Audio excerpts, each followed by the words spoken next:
Muli mga idol, isa na naman sa ating subscribers ang nagpadala ng kanyang alahas. Siya ay taga Valenzuela. Isa daw siyang mangangalakal at ito ay napulot niya lamang sa kanyang pangangalakal. Isang box na may mga lamang alahas at meron din daw itong diamond dahil napakaputi daw at gumuguhit sa salamin. Ngayon malalaman natin kung ito ba ay legit at mga genuine na alahas.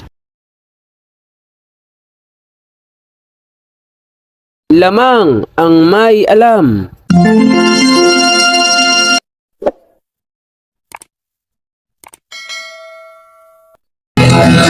Ginto pilak ang trabaho ko. Pag pilates lang ginto, eksperto ko.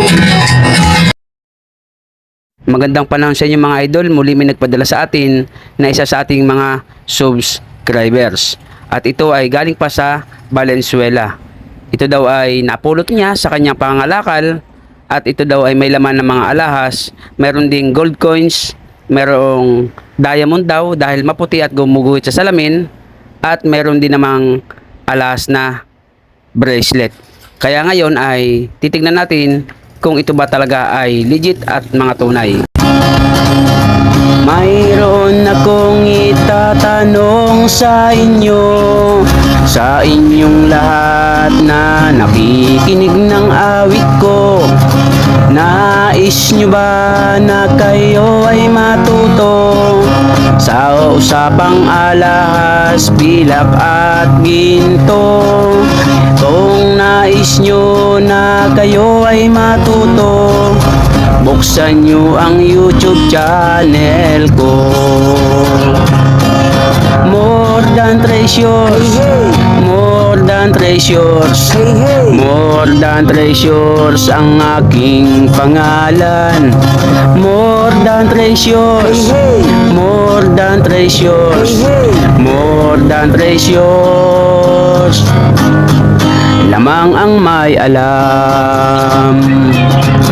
More than treasures, more than treasures, more than treasures ang aking pangalan.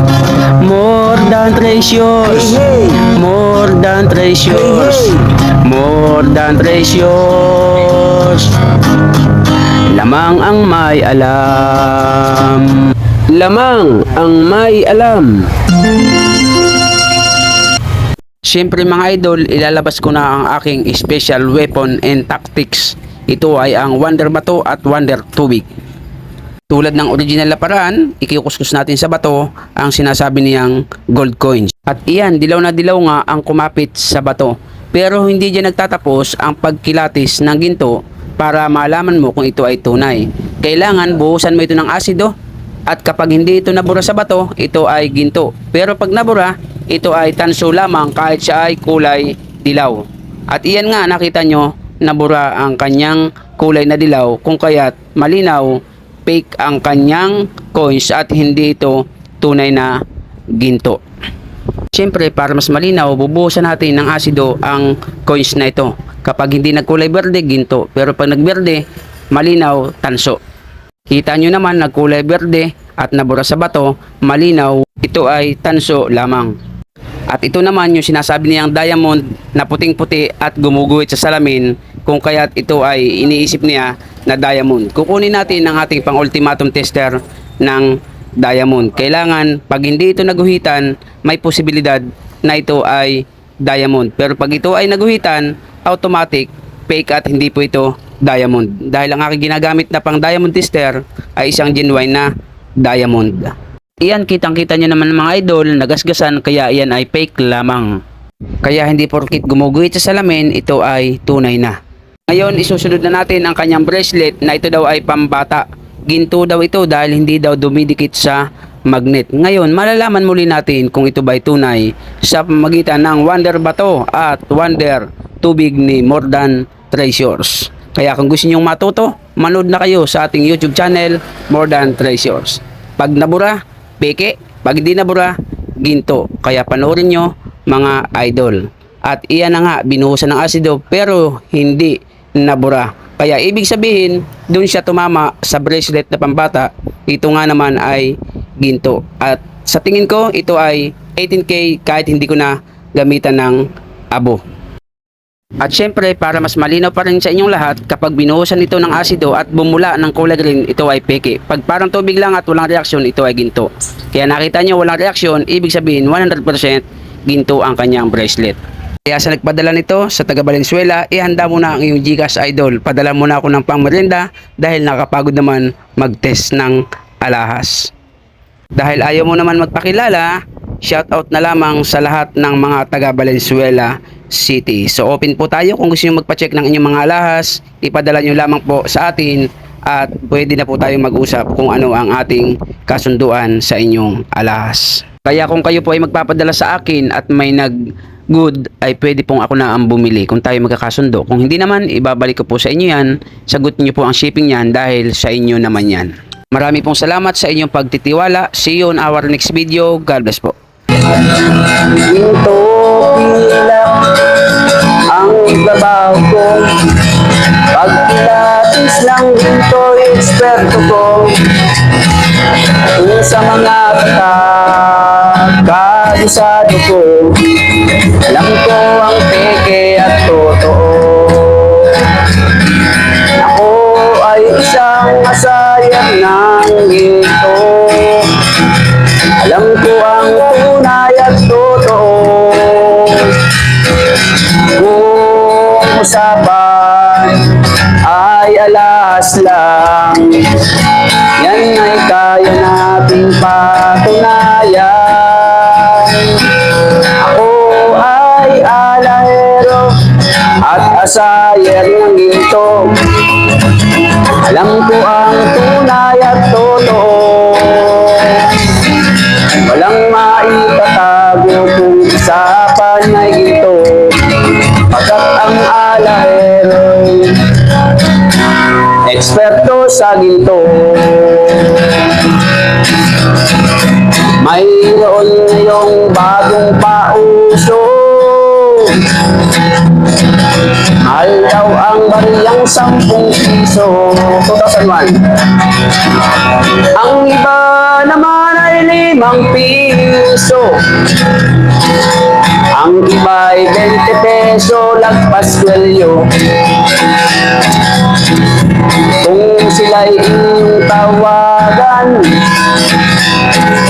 chat at kahit reply, wala man lang. Pagkat ito ang katotohanan.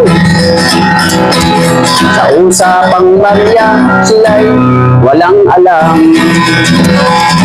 Ginto pilak ang trabaho ko.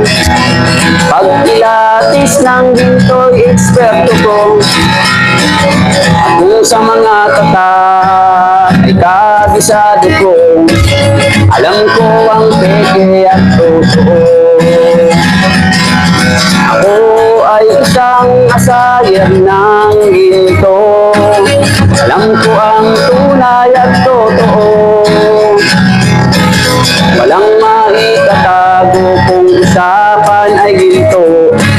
Pagkat ang alahero'y eksperto sa ginto.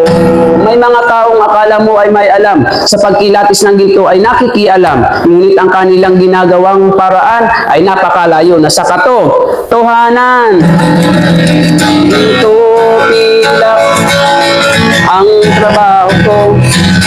Pag pilates ng ginto'y eksperto ko.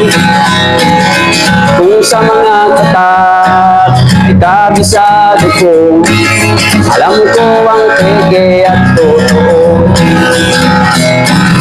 Ako ay isang asayer ng ginto. Alam ko ang tunay at totoo. Kung usapan ay alahas lang, yan ay kaya nating patunayan. Ako ay alahero at asayer ng ginto. Alam ko ang tunay at totoo. Walang maitatago kung usapan ay ginto. Pagkat ang alahero'y eksperto sa ginto. Ginto pilak ang trabaho ko. Pagpilates ng ginto'y eksperto ko. Kung sa mga tatak ay kabisado ko, alam ko ang peke at totoo. Ako ay isang masayang ng ginto.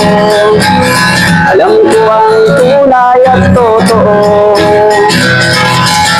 Walang maitatago kung usapan ay ginto. Pagkat ang alahero'y eksperto sa ginto. Pagkat ang alahero'y eksperto sa ginto. Lamang ang may alam.